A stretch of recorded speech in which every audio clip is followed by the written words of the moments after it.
yourself, or hang on, did you learn how to love yourself? Well, yeah, self-love and love, everyone's talking about it, and I do love myself. I do. I love the way I look, I love the way I speak. There's a lot about me that I've learned to love. No, I did not, certainly did not wake up and, feel this love that, oh, gorgeous Deepthi, you're so amazing, you're brave, you're strong. No, that wasn't me. In fact, I think I never gave credit to myself for the woman I was, the girl I was. I had to teach myself to love myself. And even now, it's a journey. I don't think I've perfected it. I haven't nailed it yet. I can't put my hand in my heart and say that I completely love me. But over the years, I've learned to love the crazy person that I am, love the person who's made mistakes. I've learned to love aspects of myself that I felt were very wrong and didn't deserve to be seen by the outside world. So it's still a process, and that's why I meditate, I travel, and I do a lot of the things that I do because I'm interested in getting to know who I am. I'm really intrigued by why I'm here. Who created me? What's the reason for my existence? So that makes me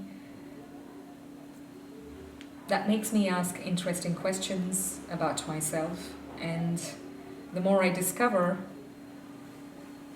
the more I love myself. And what have you discovered?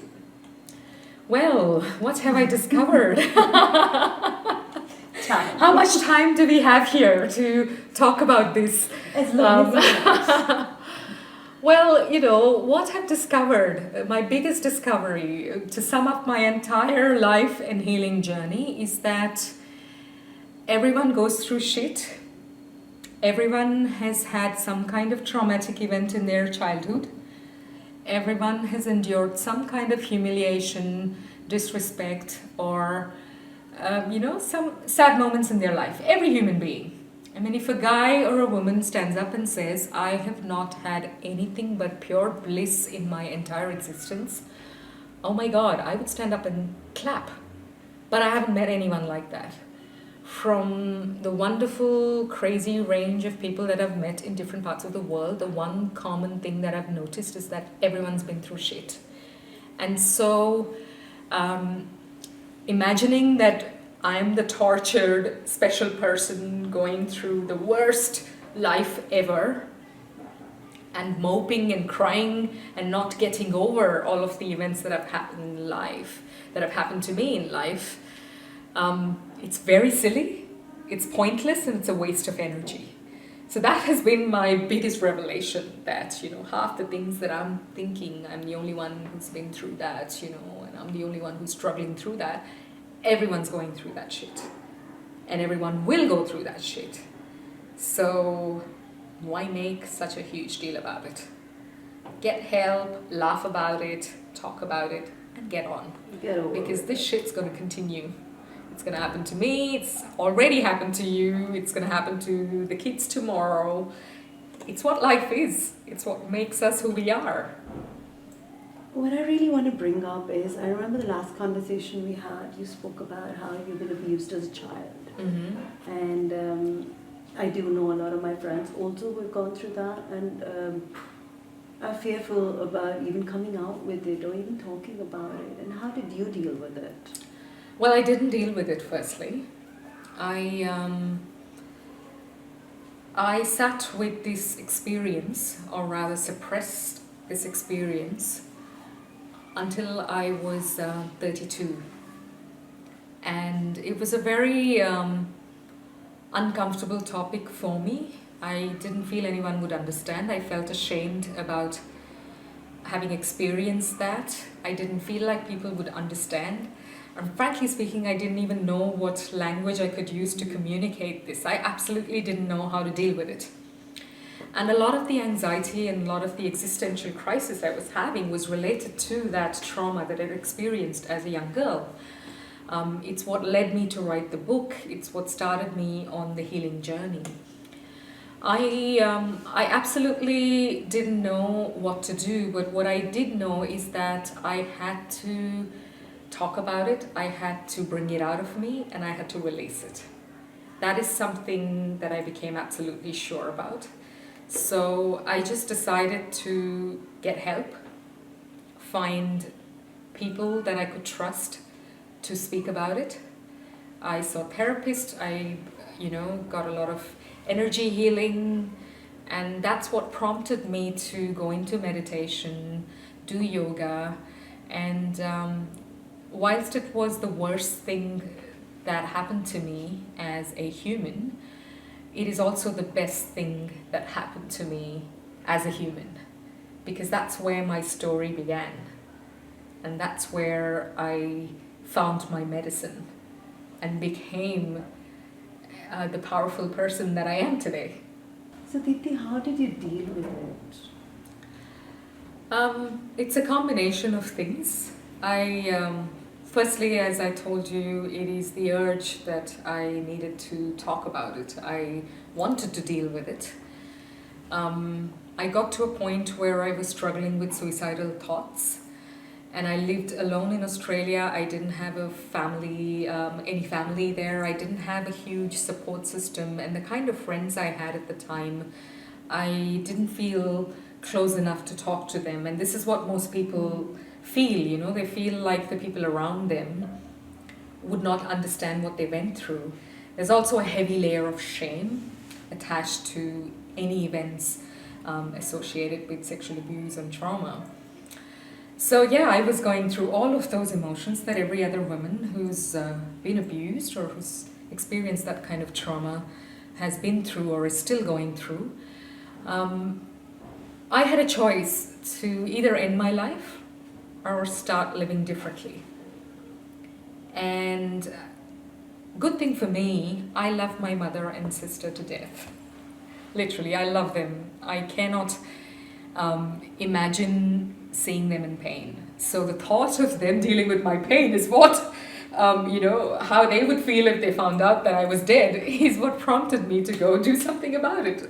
And so I was inspired to go get help. I prayed. I got a therapist. The therapist who told me to do yoga and meditation. I did that, even though I didn't like doing it. And so it takes a lot of strength, discipline, and you're literally fighting for your own survival, And it's not easy. It's not for everyone.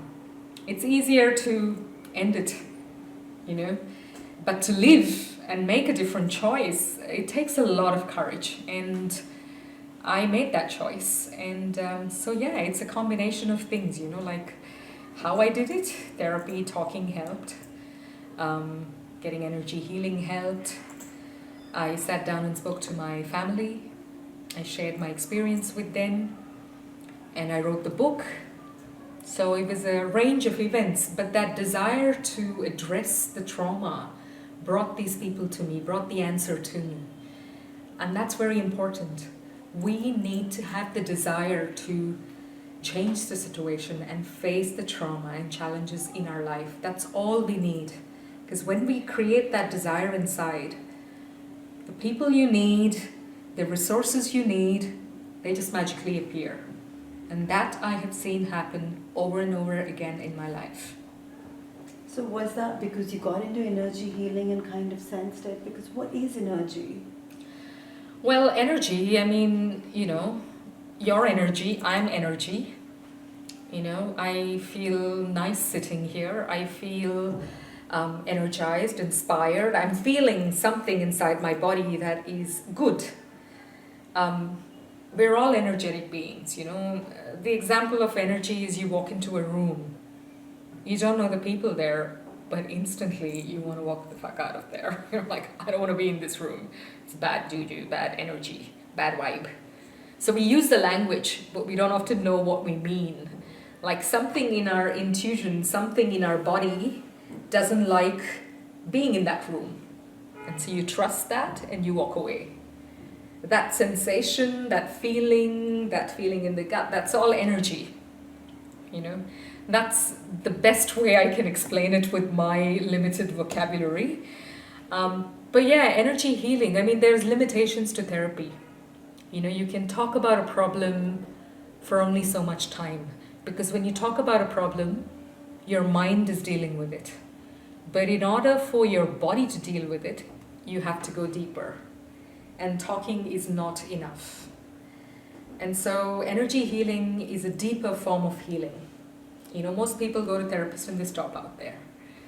But if you want to go deeper, then you start exploring Reiki, you start exploring, prana healing. You become curious about meditation. You start noticing the feelings in your body, the sensations in your heart. You become aware of these things. And it's very important to release the stress that you store in your body from these traumatic events. Every event, whether it's pleasant or unpleasant, creates sensations in our body. And if it's unpleasant, then those unpleasant sensations get stored in our body. Especially if we don't deal with it, we don't talk about it, we just keep it inside and pretend like it's not happened. Similarly, same things happen with pleasant events. So if you're someone who's been through a lot of shit in life, you have a lot of unpleasant energy in your body that you haven't dealt with, and that causes anxiety, depression, insomnia, hair loss, dark circles, wrinkling. So you deal with it by understanding it, accepting it, and then moving forward? Understanding, accepting, moving forward is all a part of the healing process. Yeah? I mean, you deal with that by seeking help. You go to a doctor, you go to an energy healer, whatever resources you have and whoever's available to help you, you go to them and you seek help. Some people deal with it by just writing a letter to themselves. But that uncomfortable feeling in your body, that uncomfortable energy in your body, prompts you to revisit some events that you refused to see in the past. And that itself is healing. You don't necessarily need a third person there to heal you and take you through that journey. You can do it with yourself as well. So Deepthi, how do you take care of yourself? How do you keep the optimism alive? Or how do you learn how to deal with everything that goes through? Well, that's a huge project, to be honest. Well, over the years, I have a foolproof plan I've developed by observation. I know that certain things in life make me happy and they have the capacity to snap me out of funky moods. So I have a little list of things that I can do to make myself feel better. Very tangible, I don't want to make it fluffy. At times when I used to feel bored and restless, I would go watch a movie by myself. In Australia we used to have the movies where we could buy a glass of champagne and have cheese at your seat, so I would treat myself to an experience, and watching a movie, watching something light would snap me out of a funky mood. At times I would buy myself something cute and it made me happy. Other times I would wear a beautiful outfit and just totally glam up and walk to an amazing cafe and sit there in the center table and just enjoy the attention that I got from everyone, and that made me happy. So as you probably realize, these are not deep things, but I just realized that these are some of the things that made me happy. On a more serious note, there were times when none of these things made me happy, and then I had to go deeper and meditate. And then if meditation didn't make me happy, I used to do yoga. And if things were really more difficult, then I'd call a friend, I'd call family, I'd reach out, get help. But I would do something to snap out of the mood. I am passionate about not wasting my time stuck in a mood for time that is longer than a certain period of time. It's just a waste of time, it's waste of energy when we wallow and get stuck in moods. So you've got to find a way to shift your energy. So champagne, money and style can pull you out of any situation, but you need to still go meditate and do yoga. Absolutely. It's not just the material stuff. The material stuff also helps because we live in a material world and we do enjoy good stuff in life.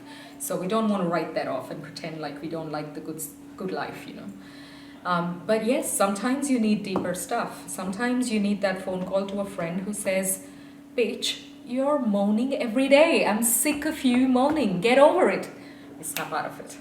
Sometimes you need to sit down and meditate and cry.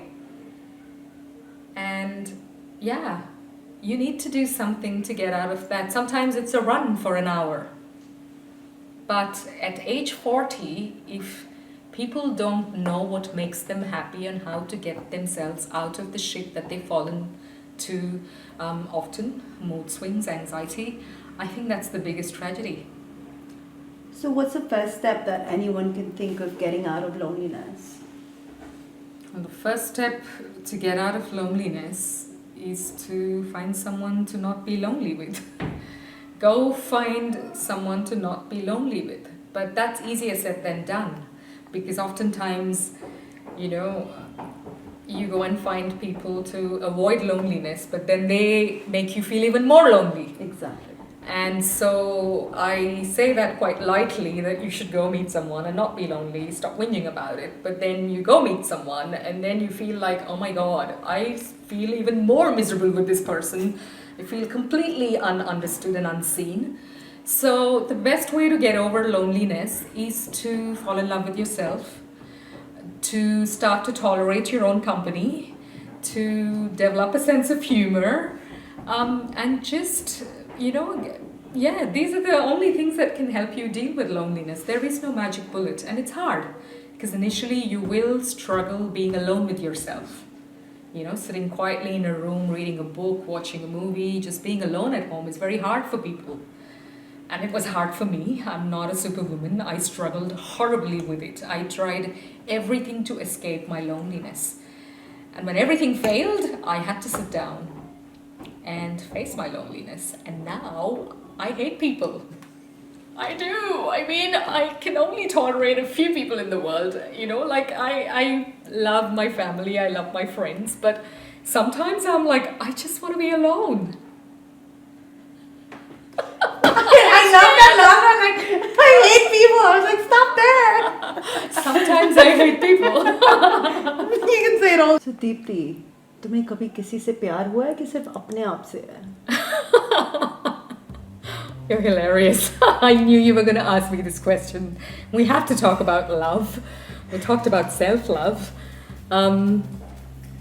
मुझे बहुत बार प्यार हुआ है. और मेरी heart मेरे दिल और मेरा दिल बहुत बार टूट चुका है. If that makes any sense. It's been smashed. It's been broken and run over with a car. So after all these interesting experiences, I decided that the best person to fall in love with is me.